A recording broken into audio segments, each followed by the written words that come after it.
Le sel est une bonne chose, mais si le sel perd sa saveur, avec quoi l'assaisonnera-t-on? Il n'est bon ni pour la terre, ni pour le fumier, on le jette dehors. Que celui qui a des oreilles pour entendre, entende. Luc chapitre 14, versets 34 à 35. Le sel apporte du goût, de la saveur et surtout, il est employé afin d'éviter la décomposition. Jésus nous compare ici au sel afin de nous rappeler que notre mission de disciple est d'être salé. Cela exige d'être organisé, de faire des sacrifices volontaires et de témoigner d'une loyauté inébranlable au royaume de Christ et pour Christ.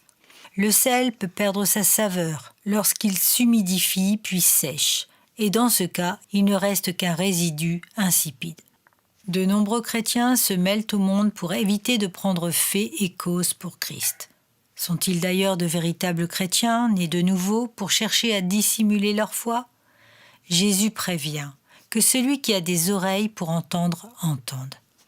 Jésus est encore plus ferme et plus clair, car employer le nom de Christ et proclamer qu'il est notre Dieu, c'est être le sel, la saveur qui exprime une identité qui s'oppose aux abominations et transgressions de ce monde.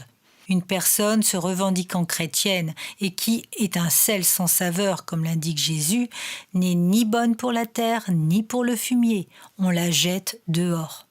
La foi sans les actes en esprit est vaine. C'est de la croyance sans sel, un plat froid ou tiède qui ne s'identifie en rien à Christ. Être le sel, c'est être bouillant pour le Seigneur.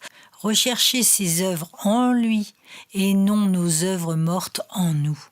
La Bible nous déclare que ce sont les violents qui s'emparent du royaume, ceux qui expriment de leur bouche un cœur à la saveur très salée en Christ.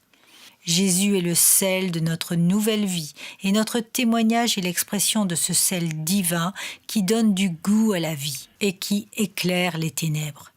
Le sel est associé à la lumière tant il lui donne l'éclat de l'adoration et de la gloire de notre Seigneur.